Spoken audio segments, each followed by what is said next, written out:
A paz do Senhor, meus irmãos teólogos, tudo bem com vocês? Espero que vocês estejam bem. Estamos aqui para gravar a nossa primeira aula do Básico em Teologia, a Demissão para o Mundo. E eu estou tão feliz porque essa matéria foi muito esperada, muito pedida por muitos dos nossos irmãos. Meu nome é Sandra Raquel e estou aqui para gravar esta linda aula para vocês. Nossa apostila já está aqui em mãos, oh glória! Os nossos irmãos do grupo à distância também já receberam o PDF da apostila, mas você que deseja ela em mãos, está aqui, já está pronta e eu estou muito feliz porque ela está muito bonita. E nós vamos hoje gravar a nossa primeira aula do Curso Preparatório para Obreiros, o nosso CPO, o mais conhecido assim, não é? E nós colocamos logo de início aqui na nossa primeira página o texto de Mateus 9, 37 ao 38, que diz assim: Então disse aos seus discípulos: A seara é realmente grande, mas poucos são os ceifeiros. Rogai, pois, ao Senhor da seara que mande ceifeiros para a sua obra. Você sabia que na Bíblia tem dois lugares onde o Senhor Jesus nos ensina a orar? O primeiro é o Senhor Jesus ensinando os seus discípulos o Pai Nosso, que é uma oração modelo, não é uma oração para ser repetida. Também não tem problema se você decorou e repete, mas ali é uma oração modelo. E o outro lugar onde o Senhor Jesus nos ensina a orar é exatamente aqui, onde eu acabei de ler, Mateus 9, 37 ao 38, quando ele diz: Rogai, orem, para que o Senhor da seara envie mais trabalhadores. Ele deu a ordem, então vamos obedecer. E o CPO é uma chamada e ofícios ministeriais. Curso preparatório para obreiros, nós vamos falar sobre a chamada e os ofícios ministeriais. Nós não vamos correr, tá, com essa matéria. Nós queremos passar ela de forma bastante minuciosa para que você possa compreender e entender o que Deus quer com você. Tem muitas pessoas que estão na igreja trabalhando para o Senhor, mas elas ainda não sabem qual é a sua chamada. Elas ainda não sabem o propósito de Deus para a vida delas. O que Deus quer de mim? Muitas vezes elas se perguntam. E às vezes elas estão trabalhando numa área e elas pensam, será que é aqui que Deus me quer? Ou será que Deus me quer trabalhando de outra forma? Ou às vezes está trabalhando num determinado cargo, mas deseja estar em outro. Por isso que é bom estudar para que você consiga descobrir qual é a sua chamada ministerial. E eu vou começar com a introdução. Se você já está assistindo esse vídeo e recebeu o PDF, pode acompanhar pelo PDF. Se você está assistindo esse vídeo e já recebeu sua apostila física, acompanhe pela apostila. Se não, apenas me escute, que você vai ver que você vai estar crescendo também na sua fé. Diz assim a nossa introdução: Seja bem-vindo ao nosso curso preparatório para obreiros.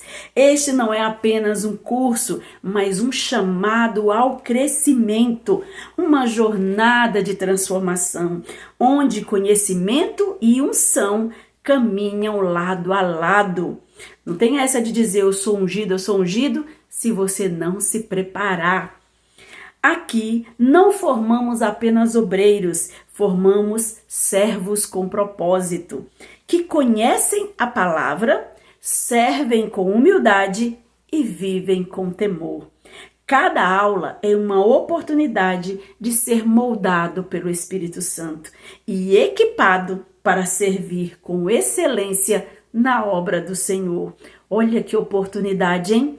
De você dizer assim: irei para o exército de Cristo e preciso me equipar. Oh, glória! Não importa onde você esteja em sua caminhada, se você é novo convertido ou velho de crente, se há disposição no seu coração, Deus faz o resto, Deus faz o restante. Que este tempo seja marcado por descobertas, desafios e despertamentos. É a nossa oração. Prepare-se, a seara é grande e o Senhor está contando com você. Que essas palavras possam ter te animado para você dar início a esta aula tão maravilhosa, a este curso tão poderoso e que vai mudar a sua vida. Olha como está lindo a nossa primeira página. Nós caprichamos nesta apostila. Ela está cheia de ilustrações coloridas e muito bem feita. Então, não menospreze a sua apostila. Foi feita com muito carinho, com muito estudo, muita dedicação e muita oração. E eu tenho certeza que Deus vai te usar como obreiro na sua seara. A primeira parte é chamada e ofícios ministeriais. O obreiro e a chamada para o ministério. Primeiro, existe o que nós chamamos na teologia como chamada geral. Eu escolhi o texto de 1 Coríntios 3:9. Eu quero que você leia na sua Bíblia. Aqui eu coloquei apenas a parte A, que diz assim: um dos ensinos mais importantes do Novo Testamento é aquele que diz: de Deus somos cooperadores. Essa é a parte do versículo, mas leia o versículo completo. 1 Coríntios 3:9. Como assim de Deus somos cooperadores? Você sabia que Deus é poderoso? Você sabia que Deus é capaz de tudo? Que não há nada impossível para Deus? Que Ele é o soberano Senhor? Você sabe de tudo isso? Pois eu vou te dizer. Ele pode fazer tudo, mas Ele gosta que cooperemos com Ele. Ele precisa, Ele tem este desejo de ter a nossa cooperação nos seus grandes milagres, no seu grande poder. Quem não lembra de quando Jesus ia operar o milagre, ele sempre perguntava para a pessoa: você crê que eu posso? O que é que você quer que eu faça? Tudo isso era para ver o mover da fé desta pessoa, pois ela agindo com fé, ela se movimentando, ela estaria cooperando com o milagre.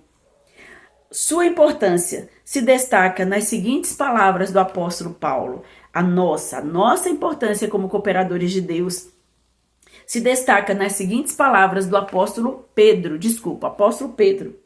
Vós, porém, sois raça eleita, sacerdócio real, nação santa, povo de propriedade exclusiva de Deus, a fim de proclamardes as virtudes daquele que vos chamou das trevas para a sua maravilhosa luz. Isso está na primeira carta de Pedro, capítulo 2, versículo 9. Sabe o que Pedro está dizendo aqui?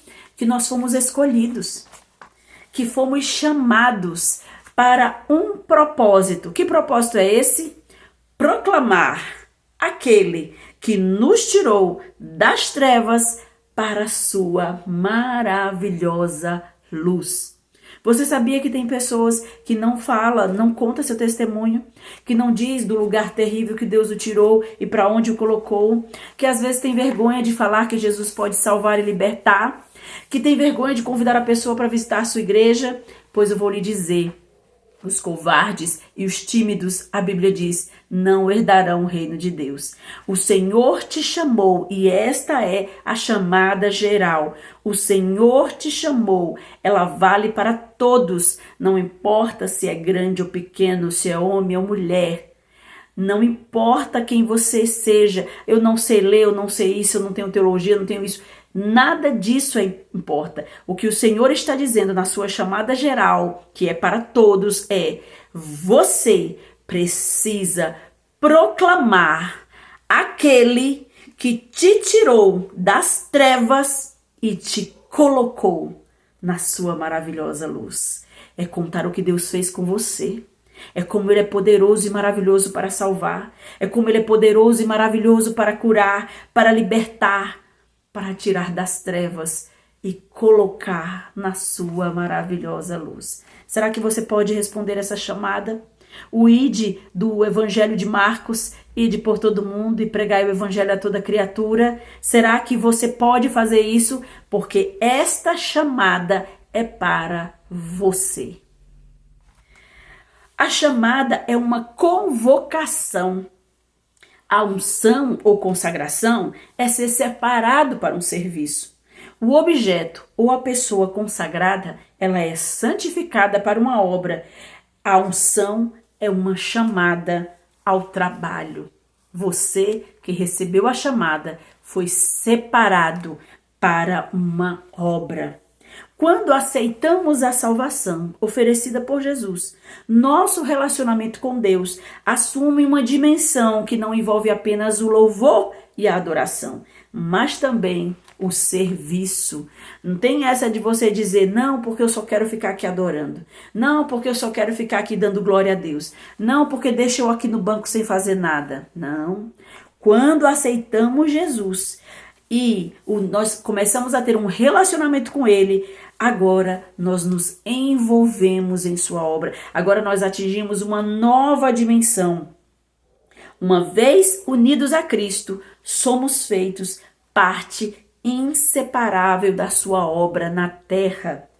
Como Cristo, somos chamados para ser, como igreja, somos chamados para ser testemunhas, sal da terra e luz do mundo.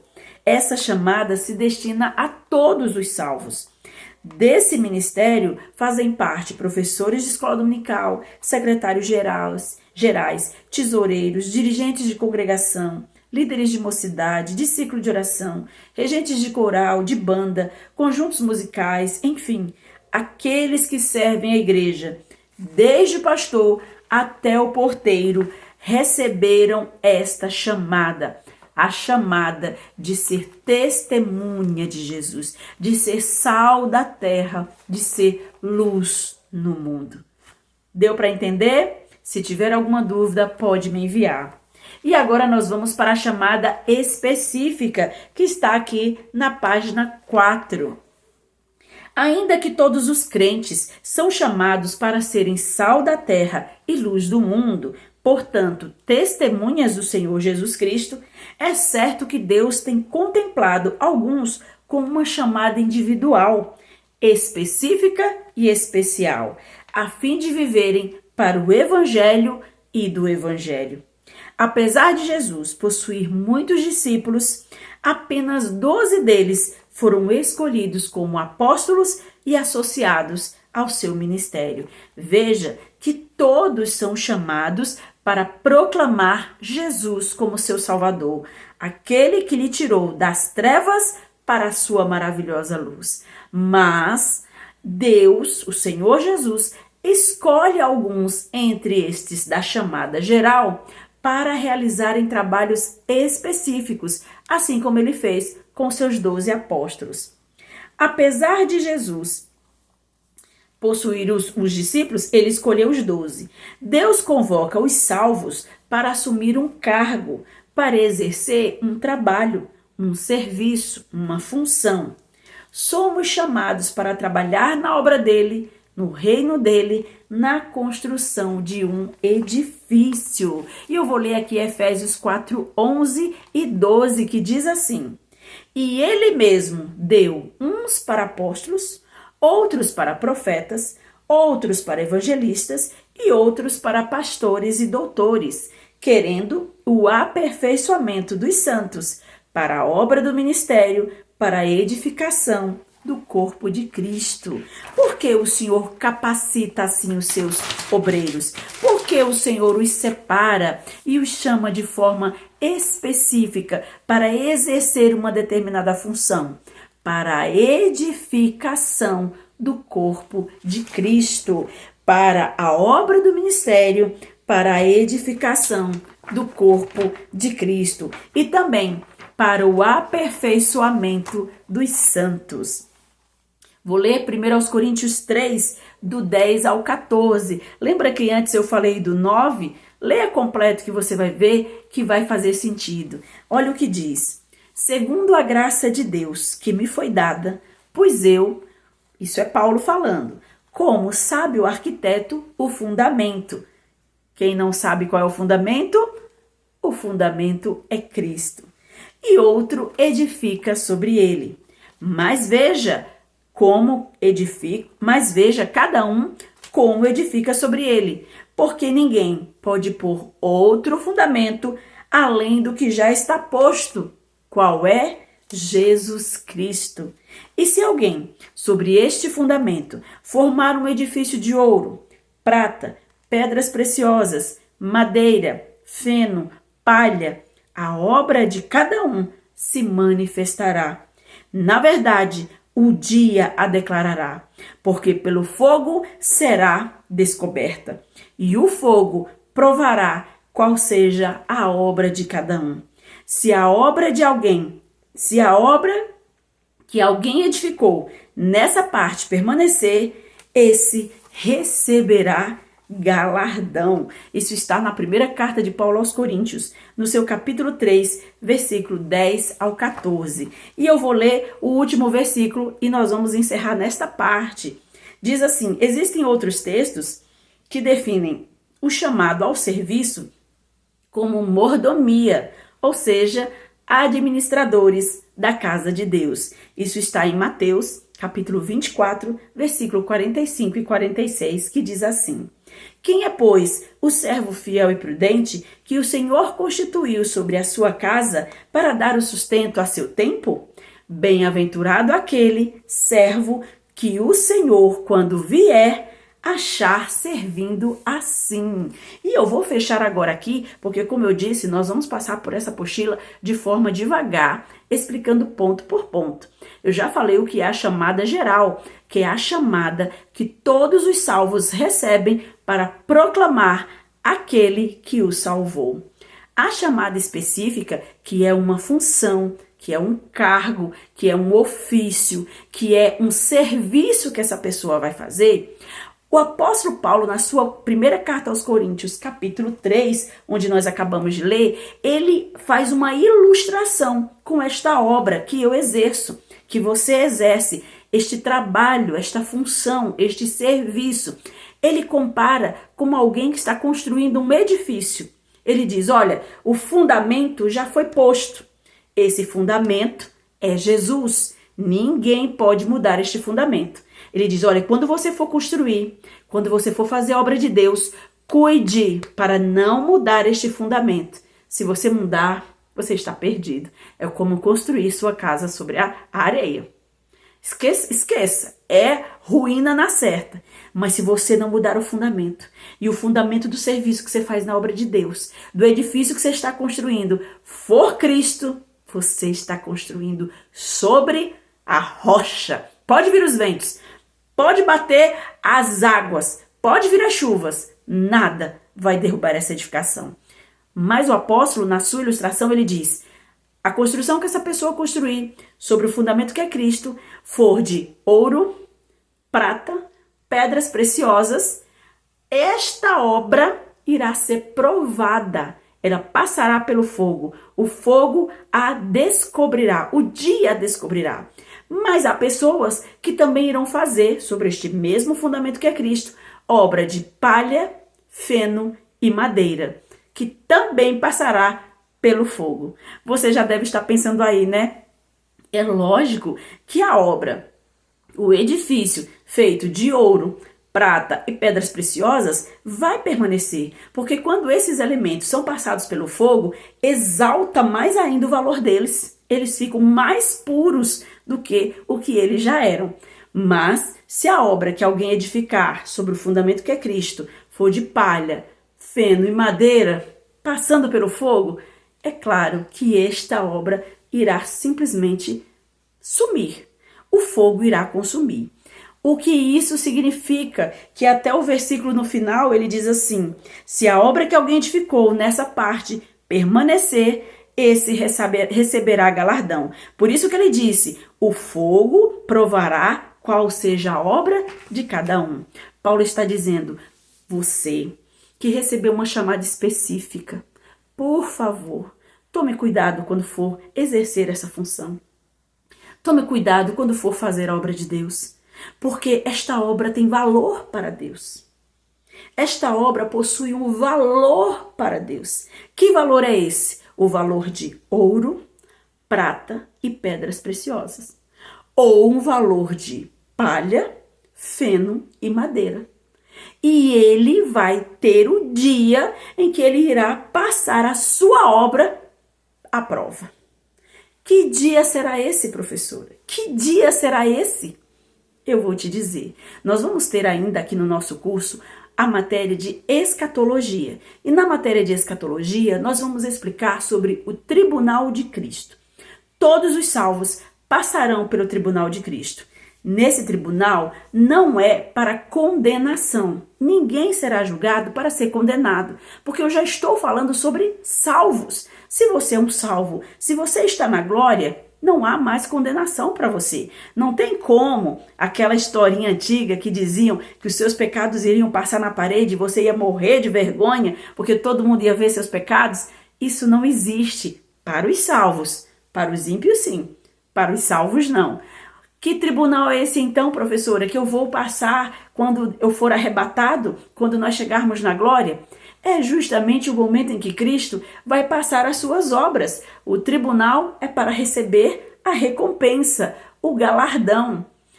Quando eu estarei diante de Cristo naquele tribunal, o Senhor vai pegar as minhas obras e vai passá-las pelo fogo, vai provar as obras que eu fiz aqui na terra.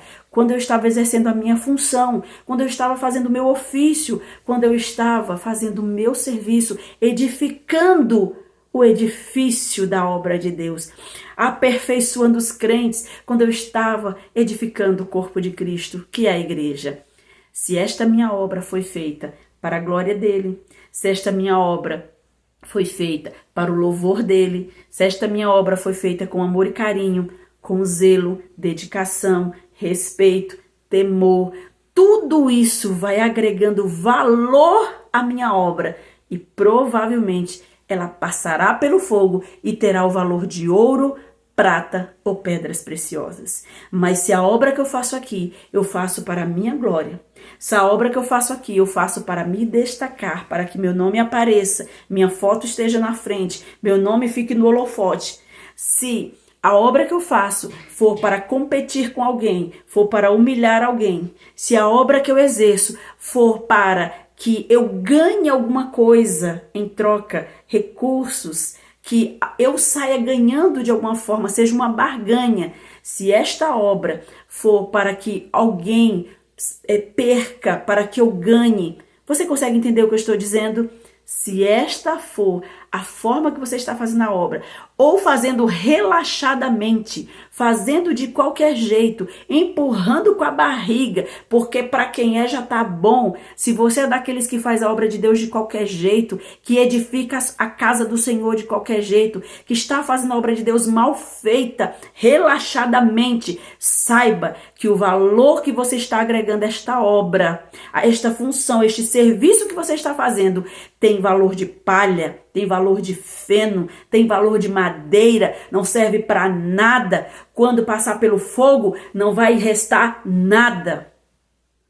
E aí você deve me perguntar, mas então, será que o Senhor Jesus vai me mandar direto para o inferno? Não, porque a Bíblia diz que se você for um salvo em Cristo Jesus, se você permanecer firme até o fim, como o Apocalipse diz, ao que vencer, ao que chegar até o final da sua carreira, da sua corrida, ele receberá a coroa da vida. E essa será a única coroa que você vai receber, porque a Bíblia fala que os galardões de recompensa pela nossa edificação, pela obra que nós fazemos, pelas funções, os ofícios, os cargos, os trabalhos que nós fazemos na obra de Deus, são várias coroas. Coroa de glória, coroa de gozo, coroa de justiça.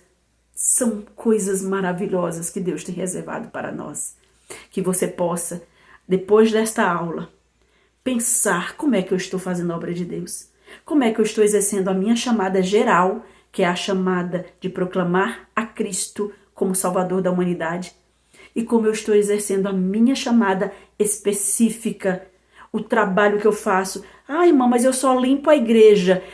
Faça com zelo, faça com amor, faça com carinho, porque você está limpando é a casa de Deus, não é a casa da mãe Joana. Faça com temor. Não pegue as coisas de Deus e chute as coisas, os utensílios da casa de Deus e jogue no chão e trate como se fosse lixo, porque você não está tratando de coisas de pessoas sem valor, você está tratando das coisas do Deus Todo-Poderoso e do seu Filho Jesus Cristo. Tenha temor quando você estiver fazendo a obra de Deus. E com certeza, nem que seja lavar o banheiro da igreja, que ninguém vê, que ninguém valoriza, Ele, da sua glória, está recebendo o seu trabalho e com valor. Que Deus abençoe você e que o Espírito Santo possa falar mais ao seu coração. Um grande beijo e até a próxima aula.